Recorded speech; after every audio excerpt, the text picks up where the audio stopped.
Good evening. Welcome to our fourth presentation of our JFK 60 series, presented by the Osher Lifelong Learning Institute at the University of North Texas and JFK expert Mr. Dory Wiley.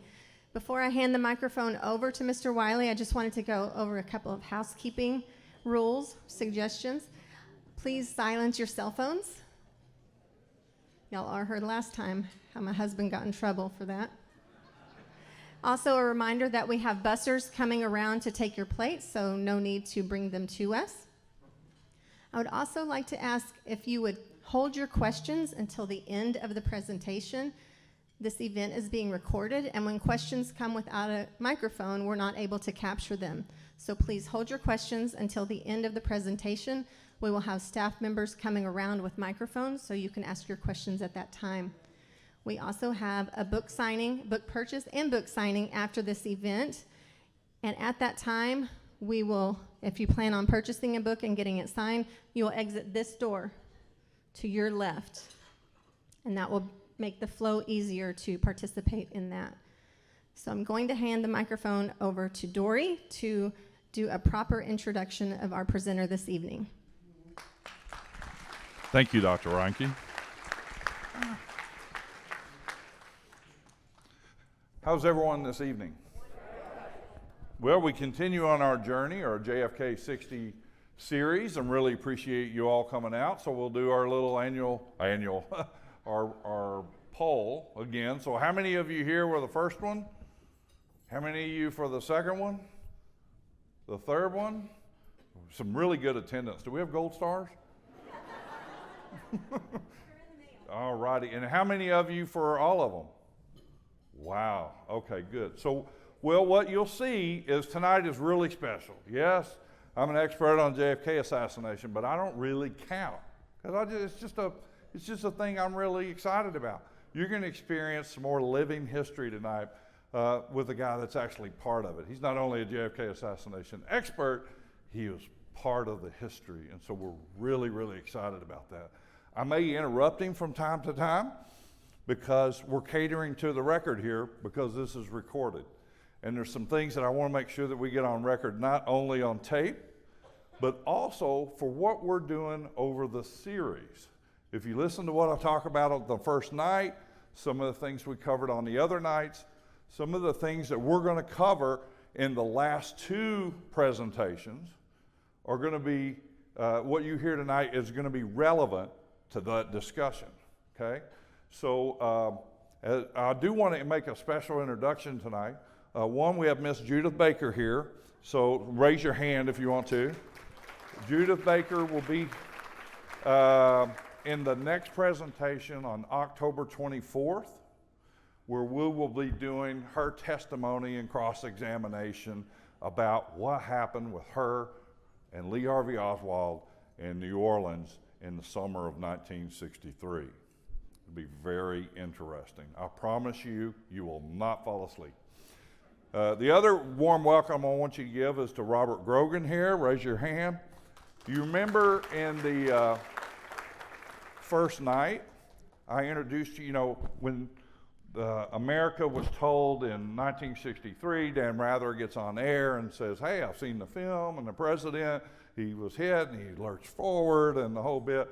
And then we didn't know until 1975 when Geraldo put it on air, and we saw it for the first time. How many of you remember seeing that?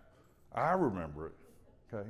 Well, the expert Geraldo had on air, they had a copy of the Zapruder film that is the #1 expert on the Zapruder film in America is that guy, Robert Grogan. So we're excited to have him here tonight. Bob invited him to come out as a guest. So with that, he does have these books tonight. Now, I encouraged him to bring those books, because they're not JFK assassination books, but he's written 24 books. And this one is a little bit relevant and very interesting, and I know you'll like it, but I want him to tell you a little bit about it. So he's all humble about it, but I said, no, bring your books, because they'll want to know something about your time as a prosecutor in the DA's office in the homicide area. So I'll introduce him here in just a minute. But what I want to do is give you a special welcome that we got this week from a very close friend of Mr. Tannenbaum's. He sent this in, and so I thought we'd play it for you. Hey everybody, I'm Robert F. Kennedy Jr. I want to thank the University of North Texas for holding this series commemorating the 60th anniversary of the death of my uncle, President John F. Kennedy. And I want to thank all of you for participating in these important conversations. The death of my uncle was a painful moment for the entire nation as well as my family. It's critical that we gather together to discuss, to debate, to engage with our history so that we can chart a better future for all Americans, a future that's founded on the values my uncles stood for, like peace, transparency, freedom, and justice for all, and that above all is based upon truth about our history. I wish you all a great evening. The shameless advertisement, but there we go. You know, he couldn't have said it better.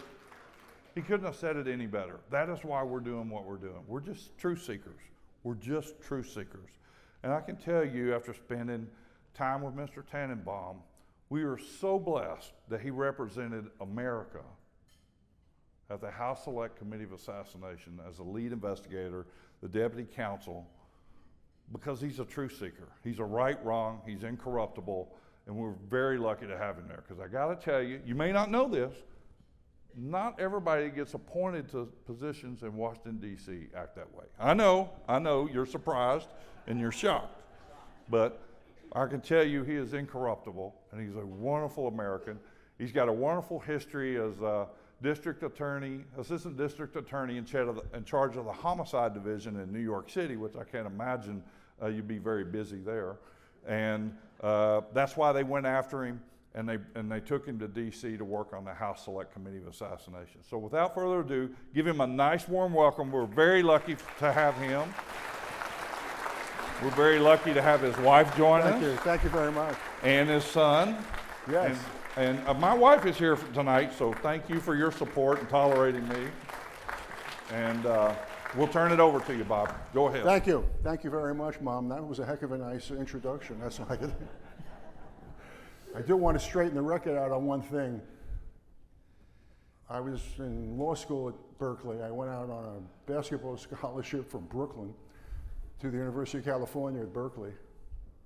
They had just won the NCAA championship in '59. And I, in 1968, was in law school. And I had worked on my first campaign was JFK. And the whole notion of, I guess I could put it into just a few words, is that JFK represented what we would hope would have been Camelot with respect to honesty, with respect to disclosure, and of course the murder changed everything. And then I worked for Bobby Kennedy when he ran, and then he was gunned down. And of course that changed a lot of everything we really cared about. And I wanted to just correct the record that I am not a party person. I'm just a common sense American. And that goes a long way in describing exactly who I am. Because of what's happening today in Israel, and hearing about the murders of babies, among others, I just wanted to tell you a quick anecdotal story. 50 years ago, in '73, on October 6th, I met a young man who ultimately, where the small town where I live, wanted to build some hotels. And he wound up building the Waldorf Astoria after many years. I urge you to go there. I think you'll get a kick out of it. But he told me the following. In '73, as he graduated, he was 20 years old, as he graduated from service, as he graduated from the Service Academy and became a second lieutenant in the IDF, the Israeli Defense Force. He told me that he was stopped on his way home to celebrate with his family it was October 6th. And the war had just started. That is to say, there were 6 divisions of Egyptian tanks in the Sinai. Israel was not prepared. And they were concerned about Syria marching down south through the Golan. Golda Meir was the prime minister. And he was then stationed with President Sharon in the Tank Corps. And then when the orders came down to defend Israel, he was in battle in the Tank Corps. And he rarely ever tells anybody this, but when you work with me, I voir dire everybody. So it's an equal path. I'll give you the answers that I know best. I expect that from the people I work with. And the battle continued. And Israel was in jeopardy just as it is today. And so are free countries all around the world. And Golda Meir called up President Nixon and spoke to Henry Kissinger, who she thought uniquely understood better about what was happening than most other people. And he said, what do we need? What do you need? And she said, we need planes, American planes. Does this all sound familiar? And he said, well, I've got to speak to the president about that. She says, we have no time. We need them now. The Syrians are coming in from the north. There are over 100,000 Egyptians in the desert ready to come through the Sinai. And we need time, but we need American help. And she said to him, he said again, I have to speak to the president. She said, speak to whoever you want. He says, are you threatening me? And she said, that only many diplomats would understand. She says, I've ordered what every prime minister in Israel must do, regardless of party. They ordered that if Israel is ever in jeopardy, to tip all the Air Force of the IDF with nuclear weapons. She says, I've already made that order. We're not going down again waiting at bus stations to take us to the final solution. Those days will never happen again. The planes arrived, the battle continued in the Sinai. Sharon was ready to go to Cairo, and the orders came down to stop, that there had been now a negotiated peace because of the American intervention. And everybody stood by their tanks, they cleaned them up, and in the distance, on this particular afternoon, a helicopter landed out in the desert. 2 people got out. One was a woman wearing a scarf, and the other was a security agent in an open Jeep. And they came driving to the tank corps that my dear friend, who is still very much around, was standing at attention. When this Jeep arrived, the woman took off her scarf and it was Golda Meir. She walked over to every one of those kids, hugged them, kissed them, and thanked them for their effort. And I don't think anybody here, notwithstanding party or anything like that, this is an American issue, and that we have to protect America. And lest anybody think that we become too soft or we don't care as much as we should, let them come to understand who the people are in this room. I don't know you all, obviously, or very many of you, if any, but I do know we share the same values. And it's for that I would ask you just to rise for 1 minute before we start the program as a minute of solidarity with respect to what's happening, and our prayer that this murder end and that justice, that true justice be done. Thank you all very much. Please be seated. I have, with respect to this, interestingly,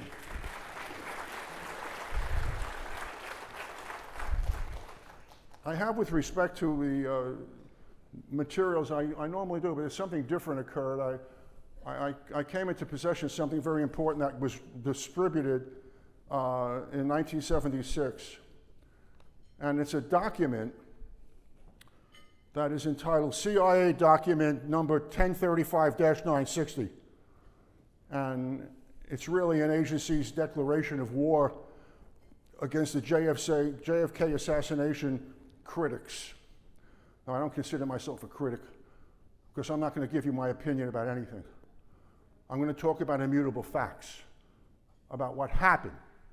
An immutable fact is I'm here, you're here. That's an immutable fact. But here's what it says. Keep in mind, this is from an unelected bureaucratic agency, the CIA.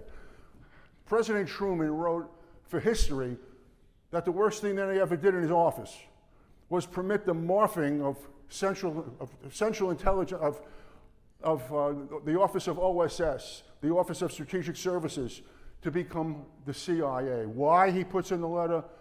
Because the CIA has its own jurisdictional understanding of itself, its own foreign policy, and its own military, with no accountability worth anything. And he said, I just wished I had never done it. And I offer this for our discussion, the following from the CIA. To discuss the publicity problem with liaison and friendly elite contacts, especially politicians and editors, pointing out that the Warren Commission made as thorough an investigation as humanly possible, that the chapters of the critics are without serious foundation, and that further speculative discussion only plays into the hands of the opposition.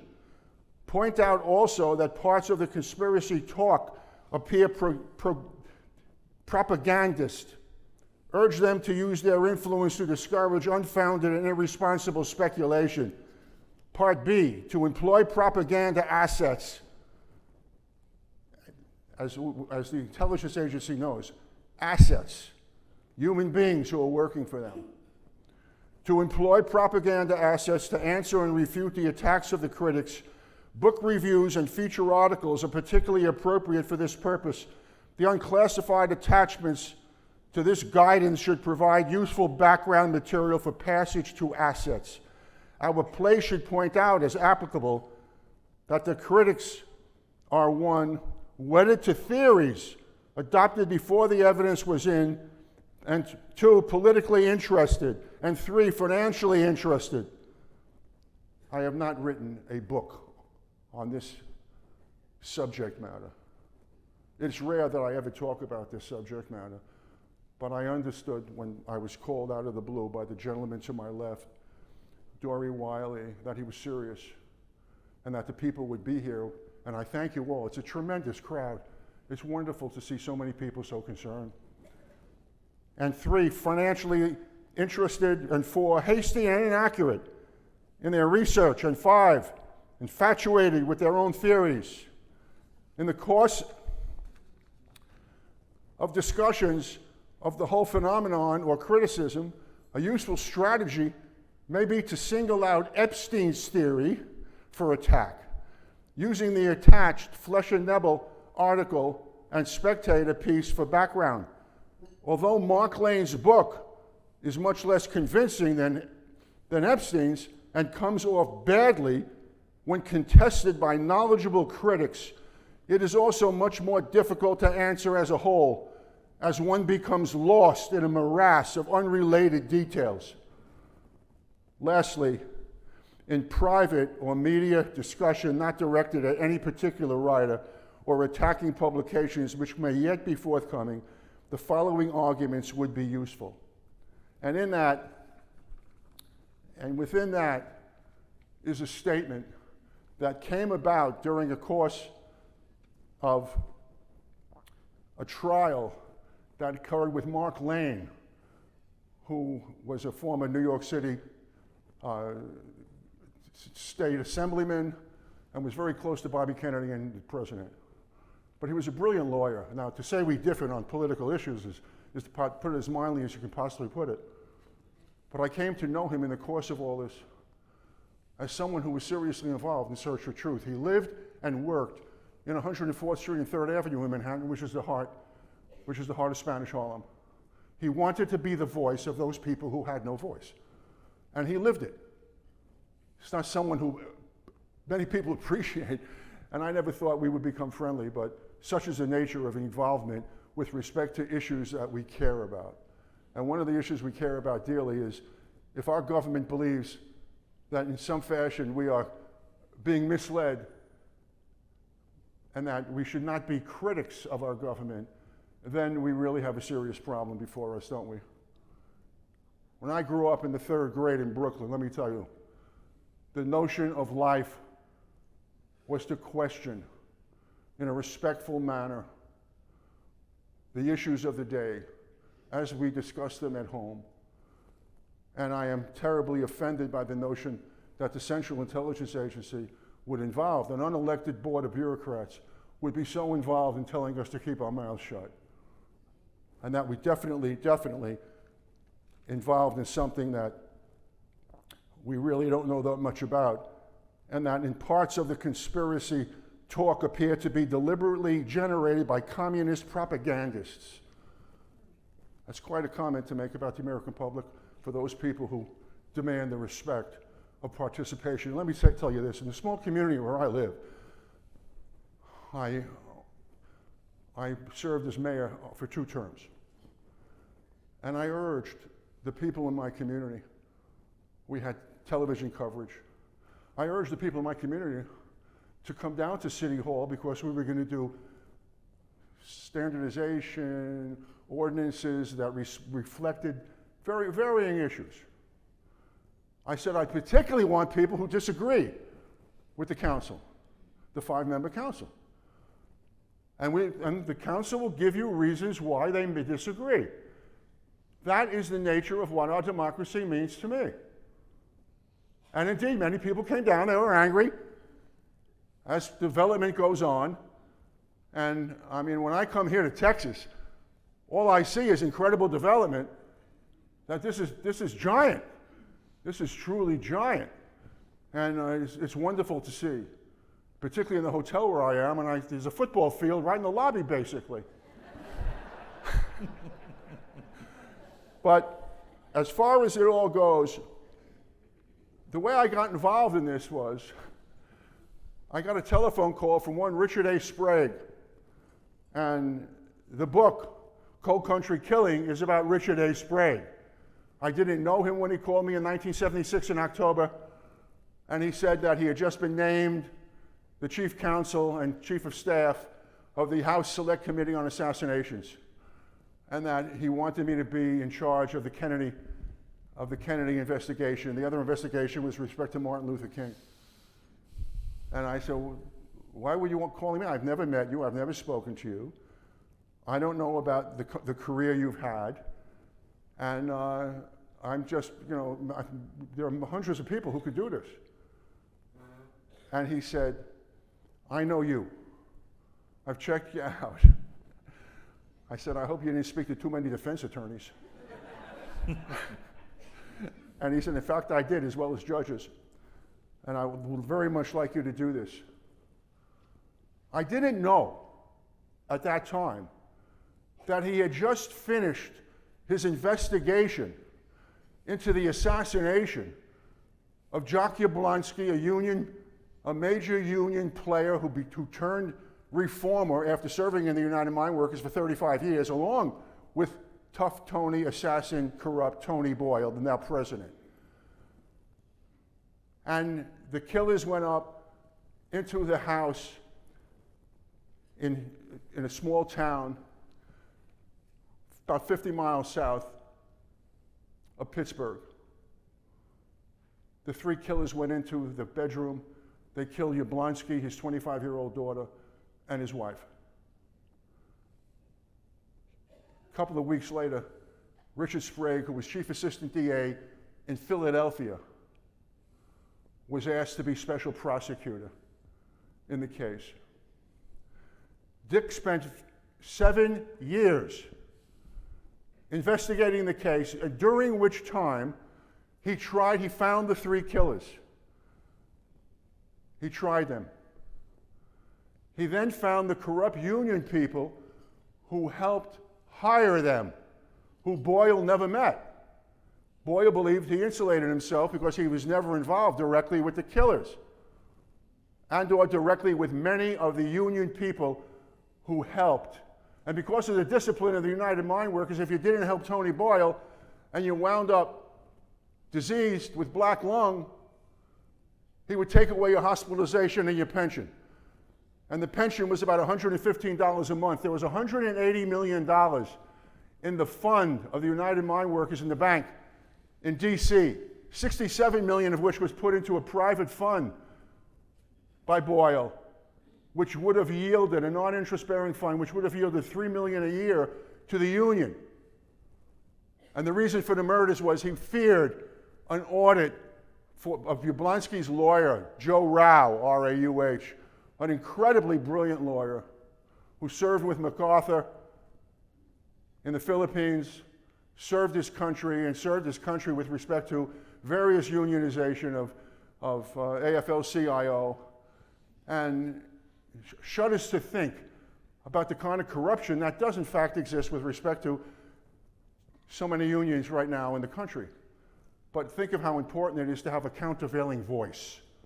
And hopefully that voice becomes involved with what is best for the working people of America and consistent with our entire economic system.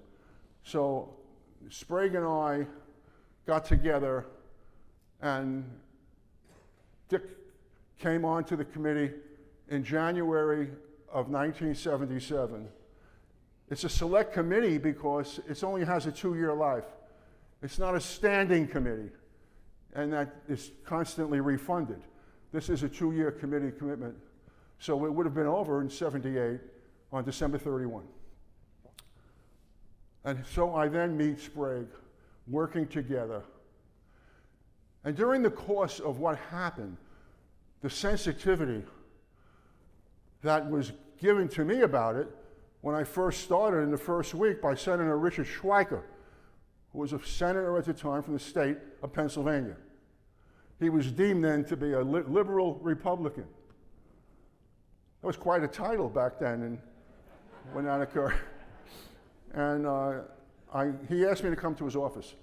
So I came to his office not expecting anything. He told me he had a file he wanted me to read. And I said, fine. And he sat me down on his couch and he told me what his problems were investigating this case. That is to say, in 1975 from Idaho, Frank Church, United States Senator, had a committee investigating alleged wrongdoing by various committees, intelligence committees in the country. A subcommittee was arranged, and Senator Richard Schweiker was chair of the subcommittee, which was the Executive Intelligence Agency's response to the assassinations of President Kennedy and the Reverend Dr. Martin Luther King. As a result, he filed a report, which I urge you to get. It's about a 90-page document about what the committee's opinion was based upon what I call immutable facts, not opinion, of the state of the intelligence community, namely with respect to Alan Dulles, who was hired to be involved in the Warren Commission, and ran the Warren Commission, and then who was fired by JFK in '62. He was formerly head of the CIA. And the examples that he gave, I listened to because he came up with the knockout punch, as I say, out of the park at Yankee Stadium in right field. I couldn't believe what I'm about to tell you. He said, after going over some of the things I'll mention tonight, he said, I must tell you that I believe from my investigation and the investigation of the committee as a whole, that the CIA is responsible for the assassination of the president. Well, I sort of plots right onto the couch. I couldn't believe what I was hearing from a United States Senator, because when I went to Washington, we didn't expect anything to really happen. My boss in New York was totally apolitical, District Attorney Frank Hogan. There were like 800 applications to get into the office, and it was totally apolitical. There was no way on planet Earth I would be involved in anything that was not otherwise. And even for this job, Sprague said, some of the committee want to meet you. This was before we started, because I met with Dick in October of '76. He finished the Boyle trial in April of '74, having tried the list of people. And I said, I was listening to them talk about what they hoped to find. And I just went down with Sprague because I couldn't stay in my office anymore. I was in charge of the criminal courts. I ran the homicide bureau. I had tried a couple of hundred cases to verdict, successfully, thank God. I don't know what the hell I would have done if some murderer would have beat me in court. It would be intolerable for me to think I didn't work hard enough in order to do justice in the case, because the cases were strong from an evidentiary point of view. I had great detectives. They made me look great in court and otherwise. And it was an issue that I had to live with. And the bottom line to all this was that the whole Schweiker-Sprague issue was something that I really felt I had to tell them about. Namely, I'm only here because my office is becoming politicized, and it's heartbreaking. And I'm in charge of the training of the legal staff, and I just don't feel comfortable being here anymore. I said, so please understand, I'm not coming down here to write a book and to make history. I don't know how after 15 years we're going to find anything out anyway. And so here we were, in '63 as the murders, now here we are in '77 into '78. And so I said, don't hire me. I believe strongly in compromise. We have 300 members, like 315, 345 members of the House. Every one of them can't be an executive. So you will compromise in order to move forward the calendar, move forward what achievements you can have that are going to help the American people, whatever it may be. I said, please, I accept that, and I'm very strongly in favor of, but understand that in no way am I wired to compromise on search for truth. Someone must have injected me when I had that sore throat and I saw the blood, the doctor with the black bag came with the hypodermic needle and gave me a shot of penicillin. That next day I was all better. This was a situation where someone must have injected something into me, because it was my entire attitude in the DA's office. Patty and I would still be in the DA's office in Manhattan if my boss hadn't died, as it happened, from cancer suddenly. And they said to me, and Sprague was sitting next to me, and they said to me, we will not interfere with your investigation. And Sprague said, they've said the same thing to me. 4 months later, they collapsed. They couldn't find any backbone. And they just didn't understand how we could come up with what we did. And it's on that note that I wanted to address some of these issues with you. And the issues are as follows. We have this document here who talks about the notion of propaganda. I keep reading this, so I can't believe anybody would say this. We're being generated by communist propagandists. That wouldn't, have been accepted on Ocean Parkway in Brooklyn, where I spent my first 12 years, trust me. We encourage dissent. We encourage the discussion and let the best argument prevail, because that's who we are. We're strong enough to do that and encourage it. And if the world doubts it anyway, believe me, they'll find out soon enough what justice really is all about.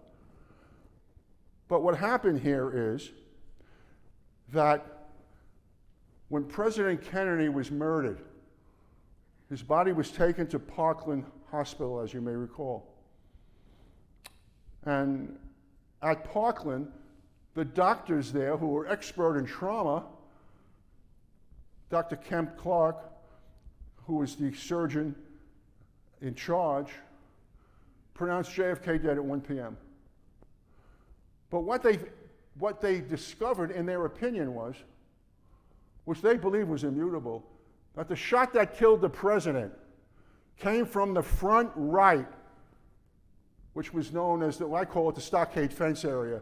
Most people refer to it as the Knoll Hill area.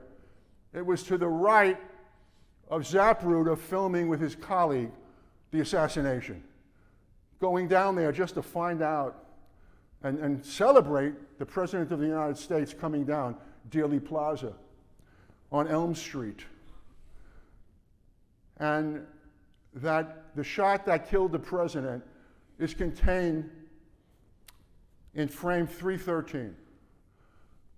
The Zapruder film has 18.3 frames per second. Yes, the nature of what happened at that time was that at frame 313, which we'll see in a moment, the president's head is blown out. And we see the flare in color of that frame 313. And then we go to frame 328. And at frame 328 is a second shot that hits the president in the head. And that's in the cowlick area. And in the cowlick area, 4 fragments emerge. The first one is an enlarged the wound at frame 313. President Kennedy's head snapped forward. His head snapped forward, not his body. His head moved throughout the horror of all this, which was 8.3 seconds. His head snapped back from the force, and he moved to his left and sank into Mrs. Kennedy's right shoulder. He was immobile, his body appeared physically depressed, and he slumped down.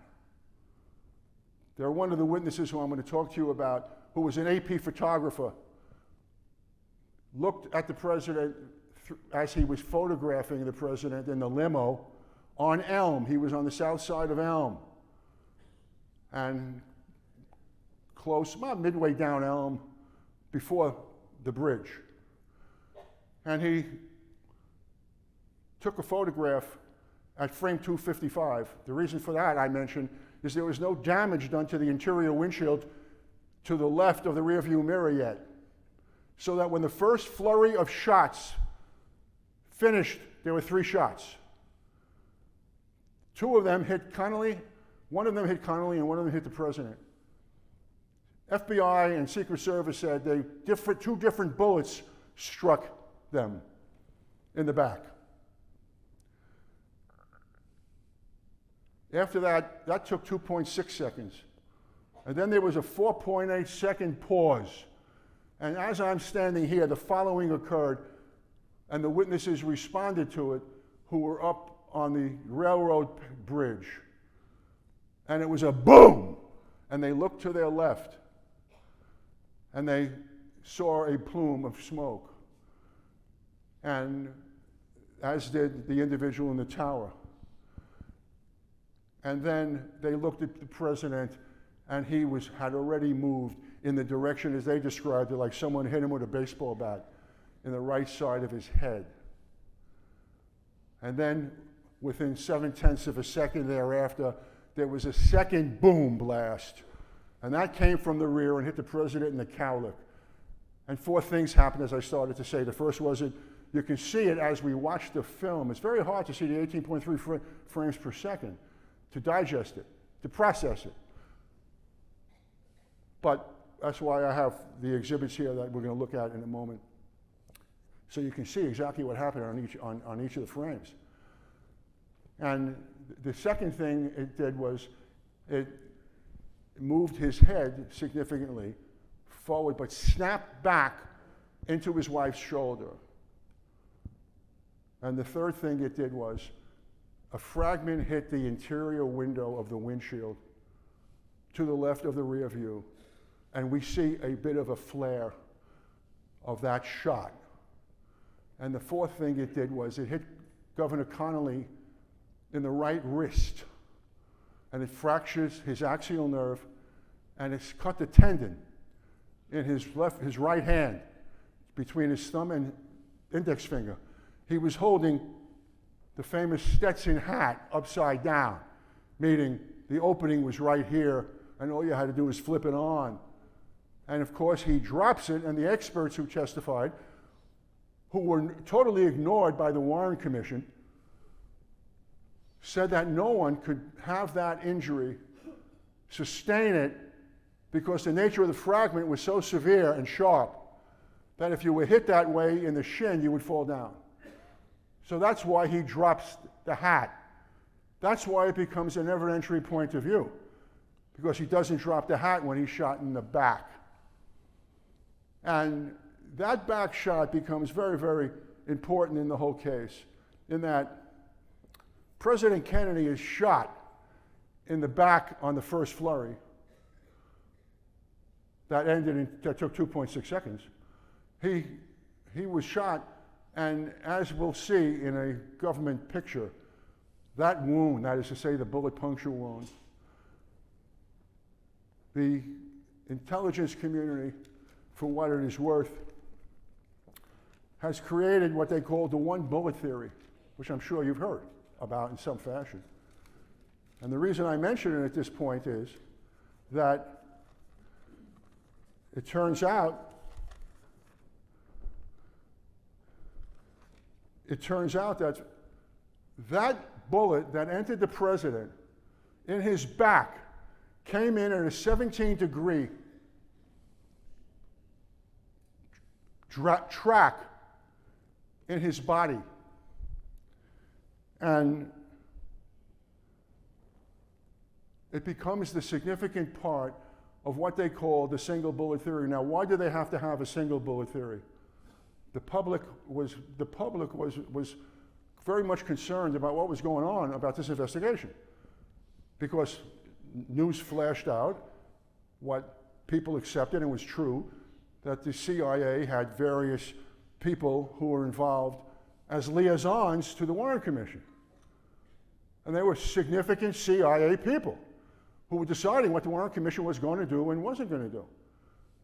And so they decided to come up with what they called the single bullet theory. And that single bullet theory is, when the president was shot, it was 5 3/4 inches below the neckline. Interestingly, President Ford, who most people believed who were on the inside, believed that he was really doing the work of J. Edgar Hoover, who believed that the whole assassination was, questioning was ridiculous. He said in December of '63, some lone nut killed the president alone. 3 shots from the back, no one else involved. And so issues started to arise with respect to credibility. And so the government comes up with the single bullet theory. Now, why is this an issue? What I'm about to tell you, the government told us. Again, I'm not giving any opinions here. That shot was underneath the shoulder blade, 5 3/4 inches. It turns out that President Ford, in his own handwriting, because things got hot after this single bullet theory nonsense, that he wrote, instead of 5 3/4 inches below the neckline, below the shoulder blade, he wrote in that the entrance, it was at the entrance of the collarbone, at the entrance of the neck. Think about the difference in that. Ford, in his own handwriting, takes a government document of this evidentiary nature and says it wasn't 5 3/4 inches below the neckline, below the shoulder blade. No, it was a shot that was at the neckline itself, because here's what happened. I mentioned that there was a declination of 17 degrees from that wound into the back of the president. Somehow, that bullet, this is the single bullet theory, that bullet went up 11 degrees. And President Kennedy was always seated with his back up. He never bent over. We know that from the film. And that bullet, according to the single bullet theory, went up 11 degrees.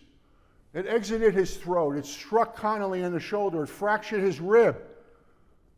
it came up and fractured the wrist and tore the tendon in Connolly's wrist from the index finger to the thumb. And then somehow it lands in the left thigh of Connolly. That's the single bullet theory that the American public was supposed to believe in order for us to realize that the CIA was protecting our interest. Well, it didn't work out that way because they had another problem.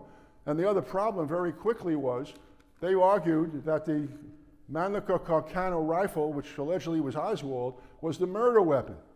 Except the murder weapon was a short circuit in that it could only fire consecutive shots in 2.3 seconds.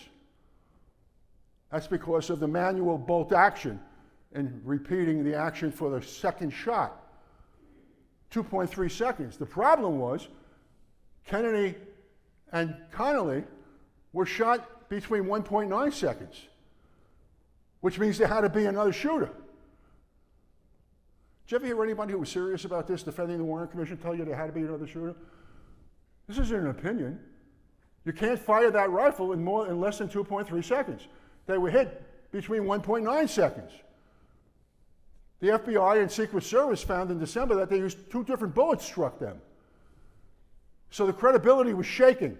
And then the bottom line to it is that they decided that they would definitely need another test. And so they decided to come up with some science. And the science that they came up with was called neutron activation analysis. Can't beat this, they said. Keep in mind, this is like a battle going on between unelected officials and the American public. Because theoretically, the government wanted closure. They're very big on closure. The American people wanted the truth. We could handle the truth. Neutron activation analysis was a scientific way, they said, of dealing with the following: that the shots, the fragments that were taken from Connolly's wrist matched the pristine bullet. That was exhibit 399. Virtually pristine bullet, meaning it didn't have indentations from hitting bone and so on. And that having matched with exhibit 399, they said that from JFK's head, which we'll see some of the minute metallic fragments right across this zone above the right ear area, and we know that those fragments diminish in distance as we go down that trail, and that those JFK fragments matched 2 of the large fragments in their limo, and therefore they were both capable. All of it was capable of being fired from the Mannlicher Carcano. Now they've forgotten about the difficulty with the 2.3 seconds, and that's the nature of what happened with respect to neutron activation analysis, except something extraordinary occurred. And that is that various experts who went over neutron activation analysis, the following occurred. The experts in the field, who were from the National Academy of Sciences and the National Research Council, wrote devastating critiques that NAA, neutron activation analysis, just simply is invalid. You can't use it. And these are people from the National Academy of Sciences. Well, there were big articles about this, and the FBI had been using it. So the FBI asked the National Academy of Sciences to get involved and get the best people you can, the metallurgical PhDs. No one thought it important enough to speak to them. And they did. And the result was that it's invalid. And so what did the FBI do? It shut down its lab. It was the only lab of metallurgy that was being used.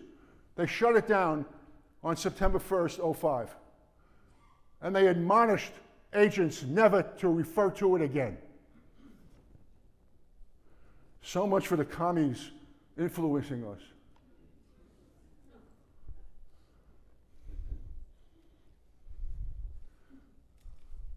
Okay, here we go marching on. So, the bottom line to it all is, where do we go from here? Where do we go from here? And the one thing that bothered the Warren Commission people was that people just didn't believe him. Alan Dulles couldn't believe that was the case. And so, because one of the biggest reasons here is, which I'm trying to bring home to you, one of the biggest reasons is that the Parkland doctors have, in essence, made it clear that the assassination shot came from the right front. And they relied upon the science of what they saw from the injury. The back of the president's head was removed. And Hill, the Secret Service agent who should have been on the back of the car, but there's no need to get into that conversation, looked down at the president as he hit the back of the car, and he said he saw the cerebellum. So the president's head from that evulsive wound destroyed. It's where the occipital and the parietal bones combine in the back of our head. And it bothered the hell out of the people on the Warren Commission, who were CIA oriented. And they did the following. You live for this, what I'm about to tell you, if you're trying cases. If you have this evidence in your back pocket, the question is, on the civil side, just add how many more zeros on that check.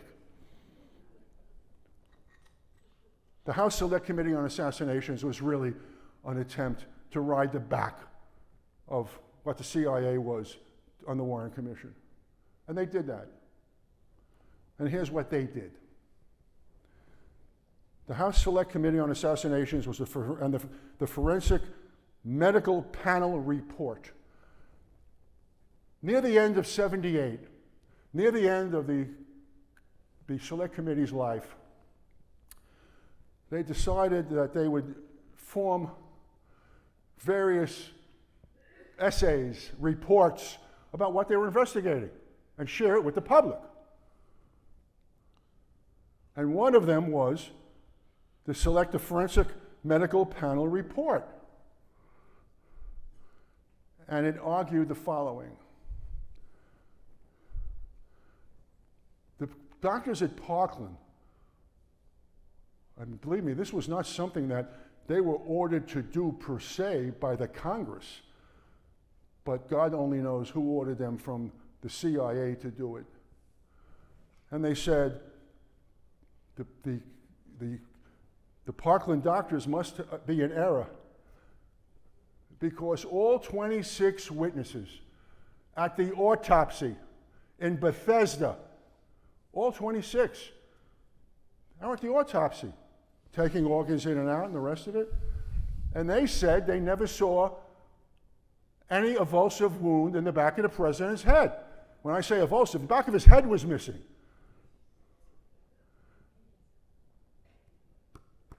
That's pretty heavy stuff. Got 26 witnesses against me who are going to say they never saw it. Now, the truth. Of the 26 in the back of our pocket are over 20 of those witnesses who not only saw the wound, who not only saw this evulsive wound, but in fact notified the committee that they saw the wound through various documentation and sworn statements and other memorializations. That occurs at page 37. So someday when you're sitting around, you have nothing to do, you don't have a great dinner like this to come to, and you don't have a speaker who's going way over time here, you'll get page 37 of this report and shake your head. That how can they say this? Where are we? Where are we? So that report, and moving forward rapidly here, is I just want to mention a couple of things here about Oswald, because I'm not focusing on Oswald. I never met him. I never talked to him. I don't represent him. But the reason I'm here is, in my judgment, the worst thing we can have in the justice system is to arrest and charge innocent people. I've been involved on some occasions in Houston at the South Texas College of Law. On 2017, I was asked to come in and do what I'm doing now, basically. And I did. And questions were asked about the whole issue of Oswald with various people who are CIA assets. One of whom was Ruth Paine. You may have heard of Ruth Paine. She obtained Oswald's work at the depository 6 weeks before the assassination. She was very friendly with a fellow by the name of Harry Byrd, who owned the depository, a major Kennedy hater. And what was Oswald doing? In '57, he was a major asset for the CIA, and he was involved in tracking the CIA spy plane, which you may remember Gary Powers was shot down in the U-2 flight. And the CIA lied to President Eisenhower when Khrushchev said, "You're violating all of our treaties with respect to intrusive investigation. At 30,000 feet, they can look into my refrigerator." So Oswald was then recruited by James Angleton, who was deemed to be the intel czar. And what happened was, Angleton believed that a mole existed in his government, and they wanted to get this mole. And so he recruited Oswald to say, "I am now in the Russian embassy in Moscow, and I renounce my citizenship, and I have very significant information." This is part of the mole plan. I have very significant information about that some of you would really revel with, and I'm prepared to do business with you. The mole plan did not work. And so that is pretty much where we want to go. There is a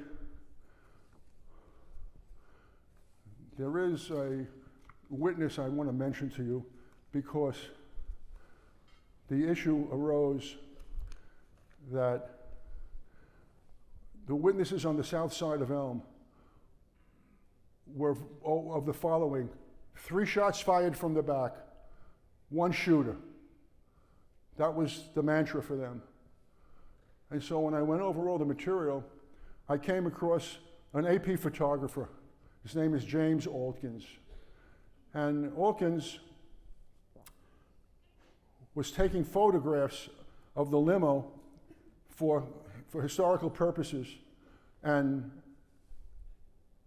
I wanted to speak to him, as well as one other witness, Charles Brem. And indeed, I did. And I went over all the material, and having met him and seeing him and what the context was, I did not believe he was some kind of agent for the government making a story up. To the contrary, I said very quickly, to get through it all, "When you picked up your lens as you were going to film the limo, did you see the president?" He said, "Yes, I did." I said, "What did you see?" He said, "I saw the president immobile, looking as though his body was totally depressed and slumbered into his wife's right shoulder."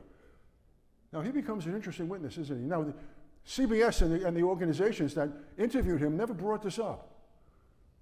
It was just 3 shots from the rear, his head went forward, no one else there shooting. But think of what he's saying now. When he picked up that camera to take a shot of the limo, he saw the president slumped, his body physically depressed and immobile. The only time we see that, because of the film,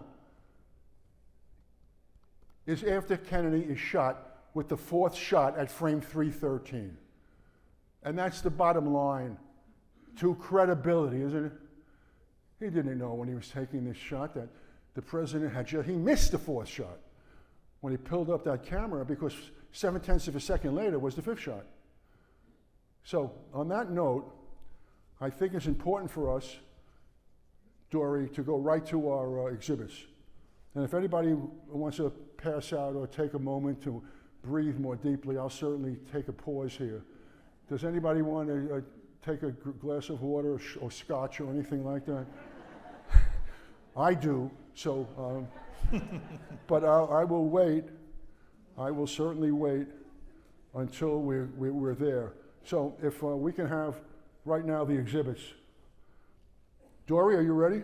You're okay. ready. Okay, here we go. 1 second. All right, here we are on Elm Street.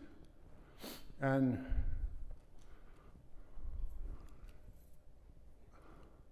here is the records building. We got Daltex. And then we have Elm. You make that left-hand turn onto Elm and you're going west. And Alkins was somewhere right here in this area. And the car passed and went through. And then there was another fellow near him. And that fellow, Charles Brem, had a 5-year-old son. Very interesting person. He was at Pointe du Hoc at Normandy. And he was wounded at Normandy. And the following is what he observed. He was somewhere in this area right here. And he said, I heard the first volley of shots. The president was shot in the back, right around here, in front of him. In front of him. The next shot, I saw the car move down, right around here, the stockade fence, and the shot blew the president's head off. And then there was another shot. And that shot zoomed by him. And that was the equivalent, very much, of what he experienced at Pointe du Hoc at Normandy. And that's when he put his 5-year-old son on the ground. And he thought there was going to be a shootout. Because he said, what's the sense of that last shot? The president's dead. His head was blown off. Now, what I need for a moment here is, I need for 1 second to sit down. Okay, let's go to the next one. I got a real bad angle here. This is no good. I got to get down on the. I'm going to get down. Let me get down now, because I want to show you the frame of 313. You got him? Okay. There we go. All right, let's go to the next one. Next. Next slide. All right, now. Oh, lights down a little bit. All right, yeah, no, we're good. Okay, now in this frame, this leads up to 313. And remember what we're talking about, Zapruder's is film. And there's a reconciliation between acoustics that came down in 78 in the early fall of 78. And that was very, very important in the confirmation and corroboration of what happened here. So what happened is, you see the president being shot at 312 basically, and you see his head moving back, right up here. Let's go to the next one, please. Wait a minute, go back for a second, okay? Go back. Okay, if we look here at the bottom, you see that again, that flaring issue, which becomes important at 328, frame 328. But that is a proof again yet of the shot to Kennedy's head. Okay, next one, please. Okay, this is the trajectory of frame 328, which hit the president in the top of his head in the cowlick. And the fragment trajectory. So as you can see here, you have the officer, who I believe is Bobby Hargis there, and this now is the second shot, 0.7 of a second after 3:13. We're at 3:28. And again, there were 4 things that shot did in fragmentation. Kennedy's head moved forward. It enlarged the wound, the existing wound in 3:13, and it struck the interior of the windshield, the limo windshield, to the left of the rear view, and then it struck Connolly in the wrist. All right, let's go to the next one, please. Okay, now you can see at the front, there's going to be right there damage to that window. Now, I had a wonderful conversation with my buddy back here, right in back of me, Bob the Great, who's written many, many good books. Please buy them. He's terrific. And you can see at 3:29, the flare. That's the shot that hit the window. That's to say the fragment that hit the window. And it continues on because what happens is President's head at 3:28, 3:29, 3:30 move forward as follows. At 3:28, 3:27, 3:28, his head moved forward 1.68 inches. At 3:28, 3:29, it moved forward 1.91 inches. And at 3:29, 3:30, it went forward 2.85 inches. You keep going here. And yet you see that flare. Now, Bob Groden, I cannot say enough about. It's great that he's here because so many of the people I had worked with were so incredible. Some not, that's okay. Not everybody's, the Babe and Gehrig. Put the Maggio in that too, please. And, but they tried hard. But our discussion was, I said, where's the flare? Go back up here. Where's the flare? If there was damage that hit that window, that was to say a major fragment that looked like an end that had tremendous action regarding the fragmentation. It wasn't cylindrical, smooth. And at Point du Hoc, I didn't mention, we shot on recon the night before into Point du Hoc, that cliff that the Germans were using to kill our guys, and we used that to climb up as they were being shot at. We lost about 150 precious lives. So I said to Mr. Robert, where is the flare? He said, it's there, you just can't see it. I said, let me tell you something. If you think, and you're much smarter than I, what the hell do I know? But if you think I'm going to tell the American public they can't see the flare, but I know it's there, I don't want to be at that meeting. He said, what do you think we should do? And he is absolute genius with respect to film. I can't thank him enough. I truly mean that, Bob. You know that. And he said, listen, we can go frame by frame. And lo and behold, not giving up what the truth was. Didn't know whether we would find, but if we didn't find that flare that was consistent with the other flare that we mentioned at 3:13, then we had a problem. And we would never, ever, and that goes for Mr. Groden as well. He's incredibly talented. Believe me, this is no pushover here. This was like one-on-one. It's not, Madison Square Garden going to the basket. So let's go now to the next one, please. Okay, here is the famous injury, damage done to the interior of the limo. We know it didn't happen in frame 255, which was like approximately frame 240 on Zapruder. We know it didn't happen in the first flurry because there's at 2:55, we see no damage. And after 2:55, we then immediately we're going pretty rapidly at that point, 18.3 frames per second. We're going pretty fast into the whole issue here. And that means that in the first round of shots, the first flurries of 3 shots, it never hit that window. Okay, let's keep going, sir. All right, here's a great shot of the president at 2:55. There's no damage to the windshield.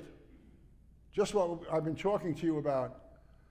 The president was always sitting up, just like I am right now. He got hit, his arms raised, but he never crumbled over, so that the bullet that entered at 17 degrees in his back, 5 3/4 inches below the neckline, and notwithstanding what Ford did and wrote out below neckline, instead he put neckline in. Imagine doing that. I mean, what kind of game is being played here? So we know at 2:55 that car was clean in essence. And then we move. And that was the equivalent approximately of 230, 240 with respect to the Zapruder numbers. So then let's go next, please. Okay, here you can see right over here, that's a mom and dad, the Newman family. They had 2 children. They believed, they originated over here. They believed shots were being fired over their head. This is the stockade fence area. And so they ran down the hill and wound up here. Now, when we go to the next one, and let's do that now. And by the way, Zapruder is right over here in this area. So when you go there, and he's with his colleague, a colleague in his office. And he was there, like other great Americans, wanted to see the president. Say to his grandchildren, say to me, I'm there. I know, I'm from Brooklyn. Hey, this is where it happened, Okay, next, please. Okay, now you notice this right here. In all probability, see the cycle here? There were 18 motorcycles that were involved in guarding the president. This is Bobby Hargis. He was on Jackie's side, Mrs. Kennedy's side of the car, and he got hit with bone, blood, and brain from the explosion that blew out the back of the president's head. And he ran to where he thought the shots were coming from, as does this officer right here, and this officer stops his vehicle right here. And let's go. Now, you see, I caution everybody about this now, because even though Bobby Hargis turns towards the knoll, the stockade fence, it doesn't say that the shots definitely were coming there, does it? Why? Because other people ran there. And he figured maybe they know something I don't know. But you got to put that into the equation on the nature of truth. It probably didn't happen that way. Yes, he knew people were running there, but again, why would they be doing that? And the bottom line was people were doing that because they heard shots. And here again is the mom and dad on the grass. Okay, next one, please. This is the car just speeding away with Agent Hill. And that's when he looks into the body and he sees the cerebellum. He did a book about this where he acknowledged all this. Next, please. This is a stockade fence behind which most people who investigated this case who were serious, where the shots were fired. Next one, please. All right, this is a Mary Mormon photograph. And in the Mary Mormon photograph, this shot took place 1/10 of a second after frame 313. 1/10 of a second after JFK was hit in the head, above the temple. And as you can see, he's now moved to the left, snapped back and his head moved to the left. But if you look carefully at that shot, there is an anonymous shape that's right here. We'll get another shot of this. Her camera, everything was done to try and see what that shape was. Wouldn't it be interesting to simply say, well, there was a shape, there was a guy's head. Well, if a guy's head was there, that means there's another shooter there. Let's go to the next one, please. All right, these are Mary Mormon's close-ups. Now you can see, I wish it were clearer, believe me, but you can see right here, there's a shape. It should be all white. You see all the whiteness here? See this? This should be clear also. And this is the anomalous shape, famous anomalous shape that Mary Mormon had. Here it is. Someone here knows anything about cameras. I don't know. Dora, you're a talented guy, you know. Okay, next, please. Okay, this is a good warning, trust me. I've tried hundreds of cases, murder cases. I've been responsible for investigating them literally and trying them to verdict. I'm a little hard-edged about this stuff because one of the things you have to do is remove yourself physically from this and say, when you look at it initially, it's horrifying. But what your job is not to be horrified, is to figure out where the evidence is, how it's going to come forward, and is it believable? Next, please. Okay. This is a picture of the back of the president's head. This is one of the most important photographs of evidences from the National Archives. There were 3 of these X-rays. These are the metallic fragments, the minute metallic fragments that they claimed matched in the NAA series of events. That was invalid, but they still called it science, but not people who were honest. And if you started here, this is above the area of the entry wound. And what's significant about this? The minute metallic fragments formed from the fragment a sort of a cloud. And that cloud then forms the metallic fragments. So what is important about that? As we go forward, those fragments get smaller and smaller. So if someone would come in here and shoot me in the back of my head, I would have no metallic fragments in the front of my head. But because we have this, we know the point of entry potentially and the direction. It covered his entire skull. All kinds of things happened with the CIA. They gave him a phony back of the head. They kept the picture for 5 years, and the back of his head has no wound. They reknitted the whole thing.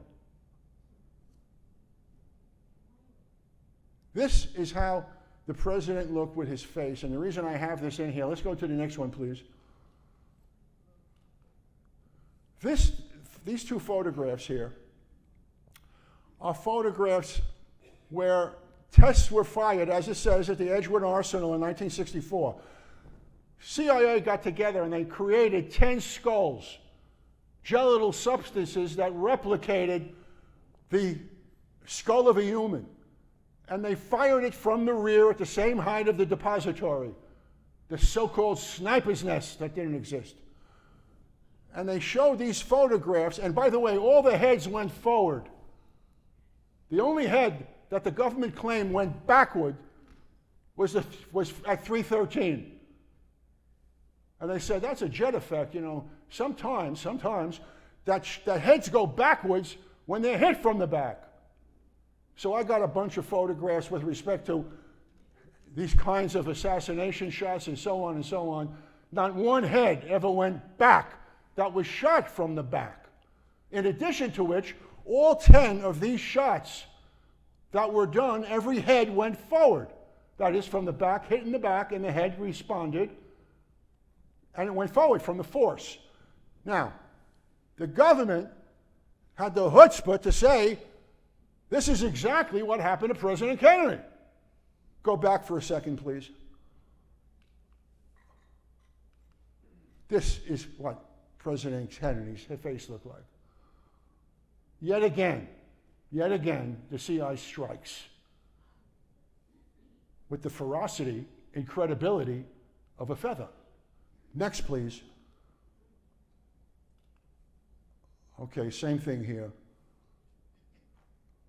See, the one bullet theory is he's hit 5 3/4 inches below the neckline. Bullet comes out his throat and then causes all that damage. It damages Connolly's rib, it damages Connolly's shoulder, fractures his right rib, exits, fractures his wrist, and severs the tendon in his right hand holding the Stetson. Next, please. Okay, this is really, I have this in here because I wanted to show you what James Alkins, the photographer, saw. This is what he sees when he looks through that camera at 3:27, but he misses that shot because he's trying to focus on the limo and get a picture of the president. And you can see as the president is moving downward, he's reacting to the shot. And that's his head. Again, it's not the body doing it, it's his head. The force was banging him ferociously, violently, back and to the left. And here's the other kicker here. CIA does a report in September of '64 about what their findings were. Not one word about frame 313. Not one word about the violent snapback of the president's head. Next, please. There, right here is the wound. I'm sorry, right here is the wound. It's 5 3/4 inches. And our friend, Connolly, or Floyd rather, puts down neck. Wasn't this? That wound was up here. So this is a government exhibit, by the way, an autopsy. And this was the wound that they claimed came in at 17 degrees in a downward track. And then it went up 11 degrees. How? Would someone tell us how that happened? President didn't move in any direction. His shoulders were back. And then it comes out the throat and it does all that damage. I think that's it. How many do we have now? Okay, this is a great one. Number one, this is a government exhibit.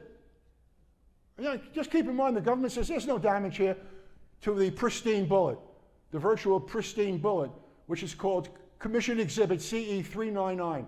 And here it is, right here. Looks pristine, right? Think of the damage. I said it did. It hit Connolly in the right shoulder. It fractured his rib. That comes into play here. And then it goes under again and fractures the wrist. That comes into play and severs that tendon in his right hand between thumb and index finger. So let's go here. Here are 2 wads of cotton that was just test fired. Here is the bullet. This is what the bullet looked like after it broke a goat's rib. And to me, it's not that deformed. But here's the kicker. Number 5 broke a cadaverous radius, the wrist, a body's wrist. Look at the damage there. That was the wrist. This is the pristine bullet. And the government hands this out to say there was no real damage done. What government is saying that? Who's listening? I think that does it. Does it? Mm-hmm. Oh, I'm sorry. Please sit down. You're here for the whole show. We're almost done. This was a photograph of a drawing that was done by Robert McClellan, who was one of the Parkland doctors. This was his impression of what he saw.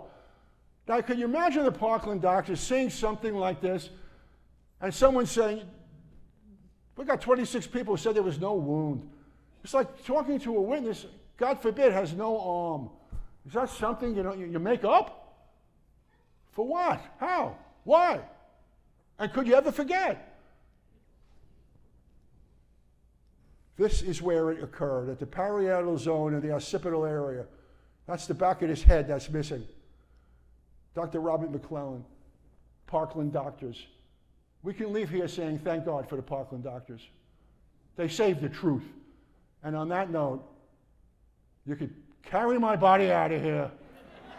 God bless you all, is all I have to say. Now, I got a lot to ask you. First of all, that was fantastic. Thank you so much for being here.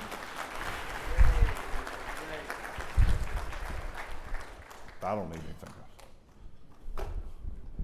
So a couple things I want to get on record here with you. One, you mentioned the committee, that you had the full support, and then I want to just confirm, yes or no, that you and Mr. Sprague felt like you did not have their support. Is that correct? So I said that we didn't have which report? The committees. No, as far as Okay. that goes, right. All right, and did you and Mr. Sprague feel like the CIA was responsive to your request or unresponsive? They were unresponsive. They did exactly like Richard Schweiker, Senator Schweiker said, what the CIA will do is wear you down. They won't respond to things you want, and they'll just keep doing the same thing. And so that's part of what happened. In fact, that's exactly what happened. One of the things I want to get on record is David Atlee Phillips was the head of Western Operations, Western Hemisphere, number 3 guy in the CIA. Third ranking member of the House in charge of Western Hemispheric operations. Okay. David Phillips. For us researchers, there was a guy, a handler of Oswald, named Maurice Bishop, and we really weren't able to kind of confirm that until the 90s. However, you confirmed that while working on the House Select Committee of Assassinations, which is really important. Can you tell us about that story? Well, what happened is a similar story with Bob Groden. I was always surprised that David Phillips had a nom de guerre. I mean, who was he trying to hide from? Every time you met him, he would say, I'm the third ranking member of the CIA, and I'm in charge of Western Hemispheric operations. Well, every time. I get it. You know, it's like I don't want to embarrass the guy. How many times can you say it? I'm the third ranking member of the CIA and in charge of Western Hemispheric operations, the third member, the third most powerful member. Bottom line, to move on quickly, there was a detective who worked with me who was a brother of mine, Detective Cliff Fenton. He lived in Harlem all his life on 150th Street and Broadway, a dangerous area. Raised his 2 children there, went to school there, and he worked with me and basically moved into our apartment because we were together every day for several years. And the issue, your issue with him, I'm sorry. So what was happening was Detective Fenton, who was the leading detective in the city, he was in charge of everything from 59th Street up into the end of Manhattan. He had friends in the CIA, and he wanted to get as much information on David Phillips and Maurice Bishop. I didn't know it was a nom de guerre at the time. And he wanted to get as much information as he could, so they were sending us information. They didn't know. And everywhere, it seemed to me, Bishop was, third ranking member of the CIA in charge of Western Hemispheric operations, was Maurice Bishop. And then it dawned on me. I said, Cliff, one night at 3 in the morning, I called him up. I said, I think I know who Bishop is. And who is he? I'm sorry, I think I know who Maurice Bishop is. Yes, who is he? I said, it's David Phillips. He said, why do you say that? And I went through everything. I said, put aside it all, though, about them being in the same place all the time. This is a chess piece. And he's the third most powerful person in the CIA, and that's why his name is Bishop.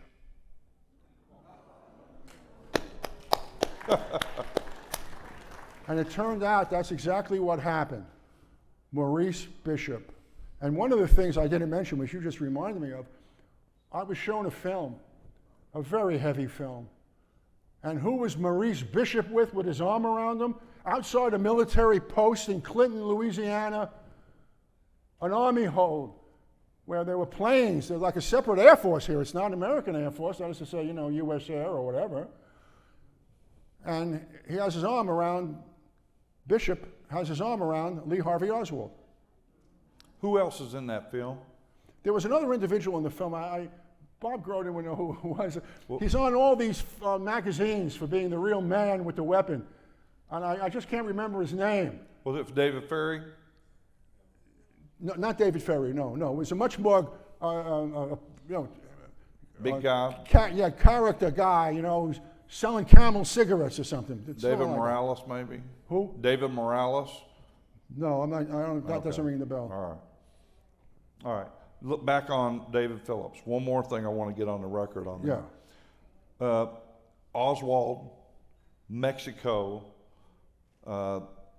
We've talked a little bit in here about it, but not much, about the CIA setting him up and saying he's All right, visiting. I'm glad you mentioned this. Is And very I want important. you, this is really important, this chance. I want you to get this on the record. Yeah, while I was fooling around with all my little things, which I never use in court, but I have so much respect for all of you. I want to make sure I covered it. You know what I mean? On August the 1st, 1963, a person identified himself as Lee Henry Oswald went into the embassy in Mexico City and had a telephone conversation with someone in the Cuban embassy and said he wanted to go to Havana and he wanted to go to Cuba. I'm sorry, he wanted to go to Cuba, he wanted to go to Russia, he wanted to go to the Kremlin. And he said his name is Lee Henry Oswald. Well, that's one hell of a way to cover yourself, don't you think? No, he really means Lee Harvey Oswald. It was Lee Henry Oswald. It's probably the same guy, right? No. He believed he was told to be Lee Henry Oswald. The CIA thought so much of this plan for whatever they're doing, it sent a universal telex to supervisorial personnel in the CIA worldwide. But on it was Lee Henry Oswald and the picture of this person who was Lee Henry Oswald. Now here's the kicker to this. The CIA knew that once this thing went out, they made a mistake. They wanted to be Lee Harvey Oswald for various reasons. Maybe this was a precursor. If indeed Oswald was a killer, that he already had communist leanings and all the rest of that. But they have Lee Henry Oswald with the guy's photo and a description. So my question, which I am still asking, which I never got an answer to, which further the frustration between Sprague, me together, and the committee, was what was the reason? Where's the rational reason to be involved with Lee Henry Oswald, but really Lee Harvey Oswald? It was August, some 6-7 weeks before the assassination. We know that Ruth Payne, from her friend who owned the depository, Harry Bird, got him a job there, got Oswald a job 6 weeks before the assassination. What a coincidence.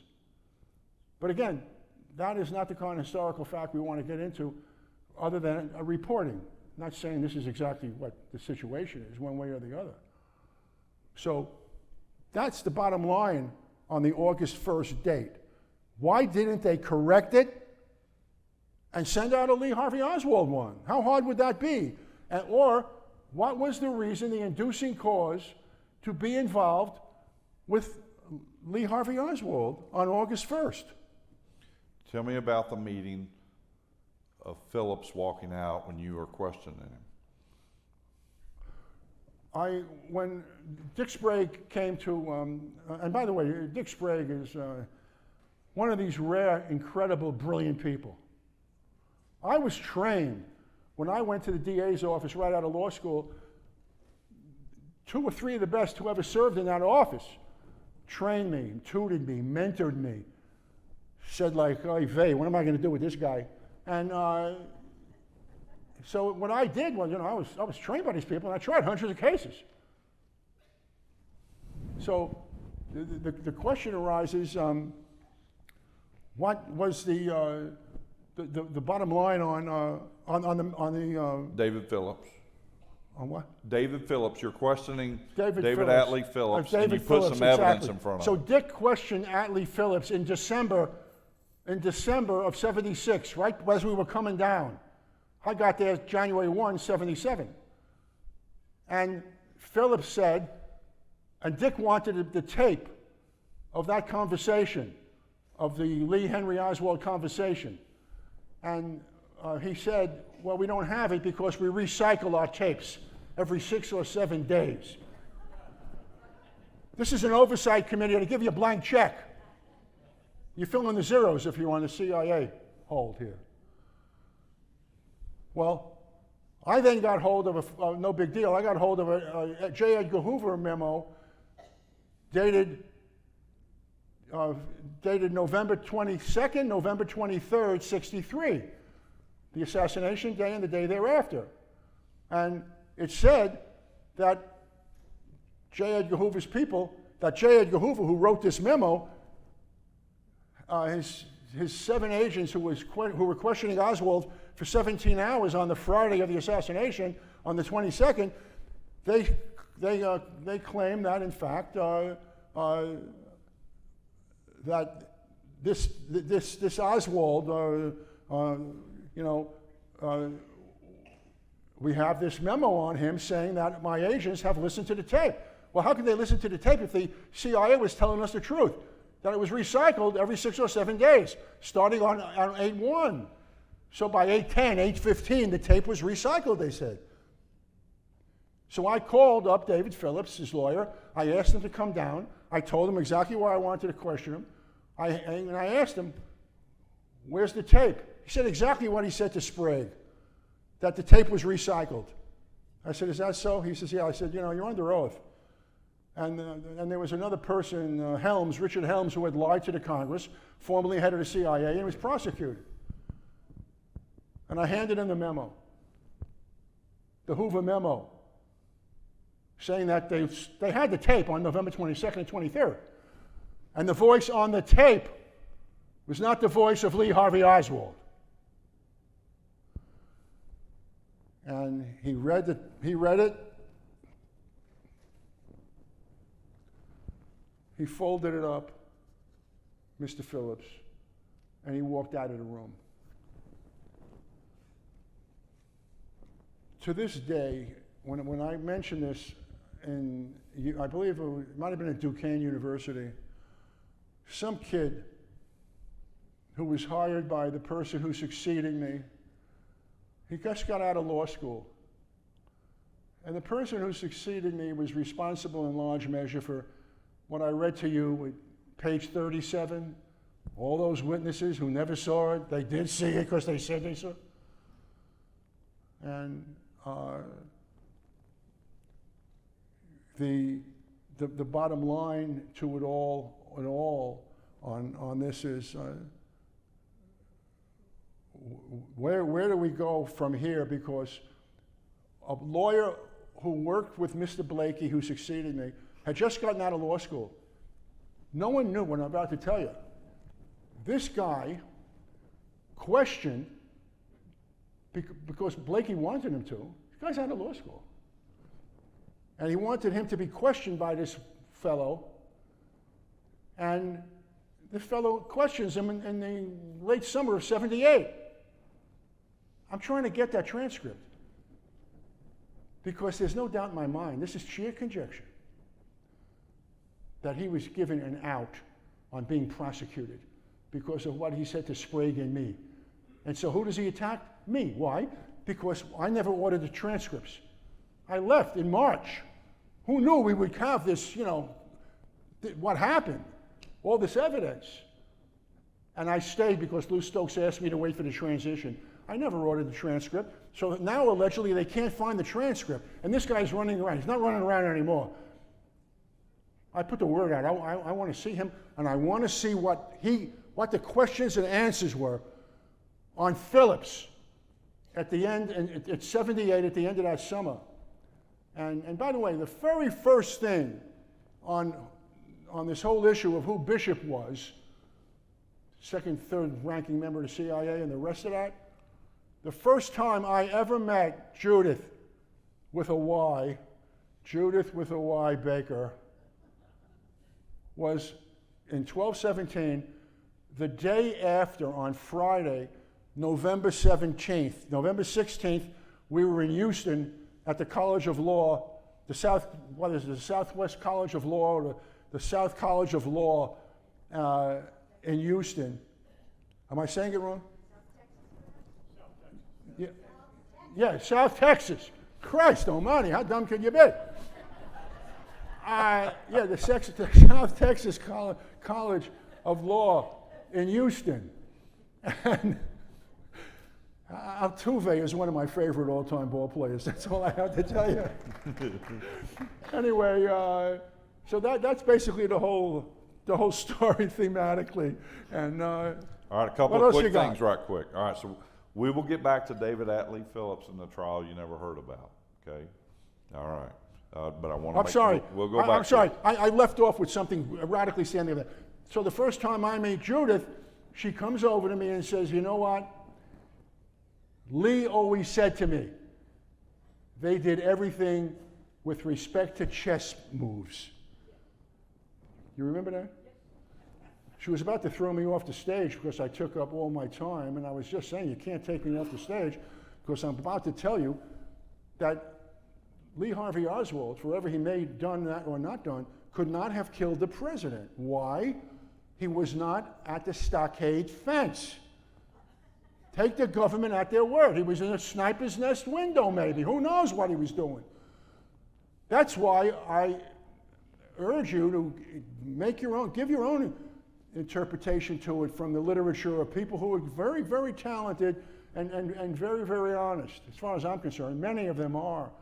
And so that was my very, very early introduction to Judith Baker, God bless her. One more thing on, real quick on Judith. You mentioned this film earlier. The what? This film earlier that you had seen. Who was in the film? Training film. Yeah, the training film that you had watched. Remember? You saw this training film. Well, that might have been yesterday when I was here. I'm not quite sure. No. Oh, and at the HSCA, you saw this training film that Oswald was in, right? That's correct. Oswald. Okay. That's because Bishop had his arm around him. And then that film was taken and stolen, and no one's ever seen it since. That's right. Okay. Then when you met Judith, did you my understanding from her and you is one of the ways that you verified her story was she had seen the film being put together in 1963 in the summer originally, and you'd confirmed some questions about the film with her. Well, you're going way back on me here.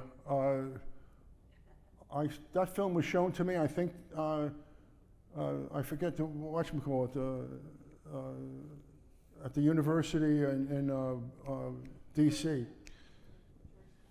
What was that? Georgetown, exactly.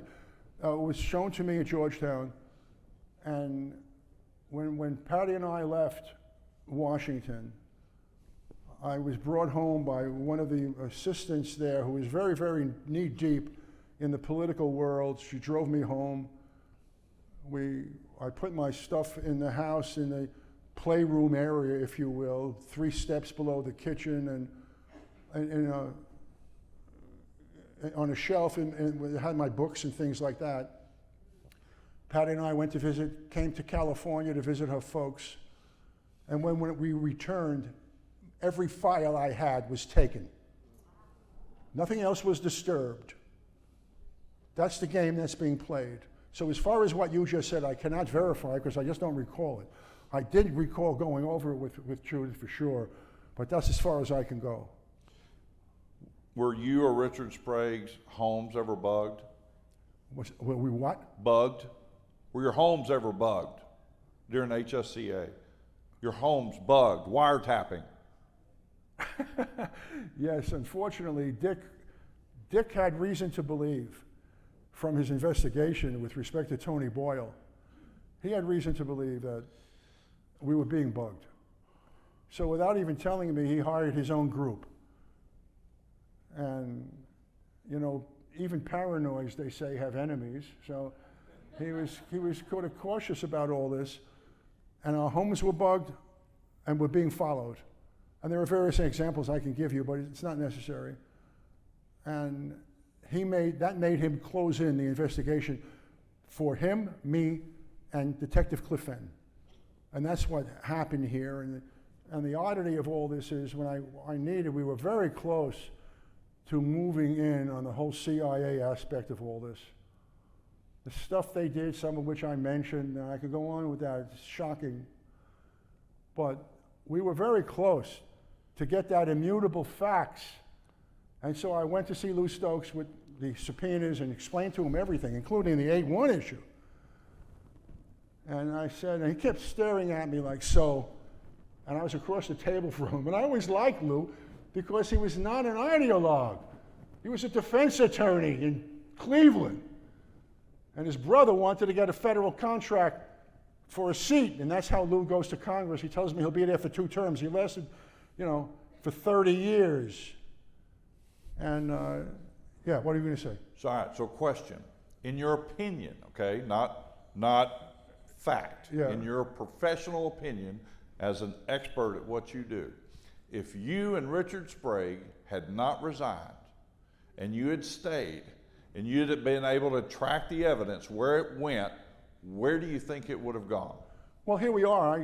I just didn't finish what I was saying for a moment, which is typical. And I said to Lou, we need these subpoenas. We're there. But I'm not going to go around saying the CIA did anything unless I get this corroboration. It's there. They wrote about this stuff. You know the stuff I read to you here? That's how brazen they are. So he looked at me and he said, with a great twang, how he has a twang coming out of Cleveland, I'll never know. And he said, Bob, the majority is not going to give you the subpoenas. I said, Lou, why'd you hire me? I told you not to do it.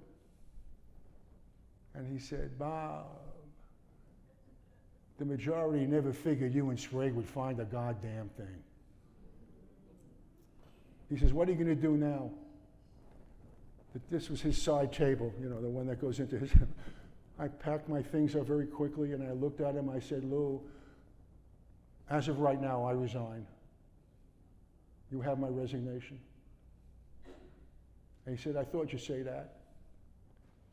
And I get up to leave, and as I get to the door, I turn around and say, does this also apply to Richard A. Sprague, who's a lion? He makes me look like a little kid by the crib. I love him dearly. I urge you to read that book, because if you want to read that book and know what prosecutors go through, I wrote it from his eyes, and what they go through in a case that took 7 years. And it wasn't all these retrial things, so it comes down to certain things I won't mention for surprise element, but this was really serious stuff.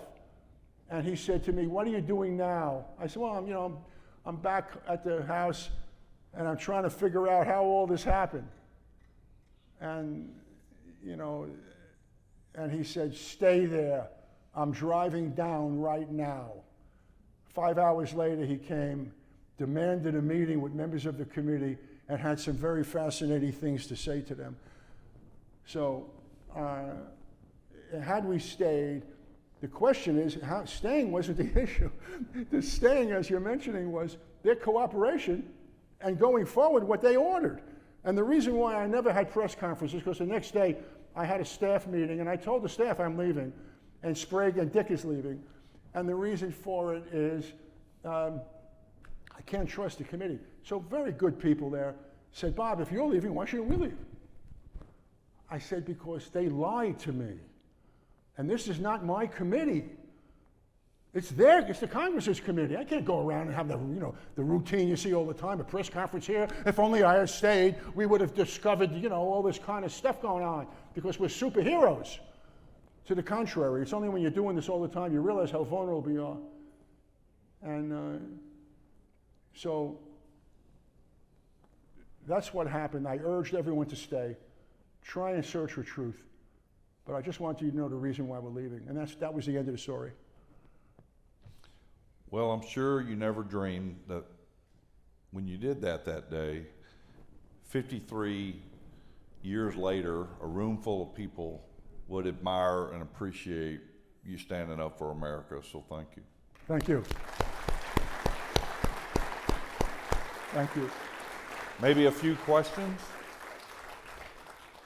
Any questions?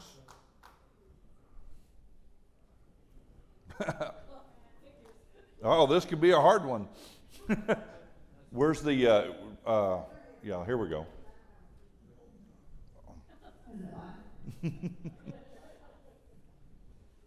Need a microphone. Not so much of a question as a statement. When Bob was still there at the HSCA, he called me into his office one day. I remember it. He was sitting back, his feet were up on the desk, and he said, "Rob," I said, he says, "You're right. You're all right." I said, "What do you mean?" He says, "This was a conspiracy, and it goes to the highest level of government." I never forgot that. Never forgot it. So thank you for all the years and all the honesty and integrity. You're a great man. Thank you for sharing that. Thank you. Thank you. Any other questions?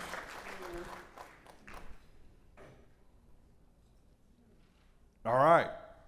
You were wonderful to come to Dallas, Texas. You're off the hot seat. Just a reminder, if you would like to purchase the book and get it signed by Mr. Tannenbaum, please exit through this door and go down the hallway that way. Thank you for being here tonight.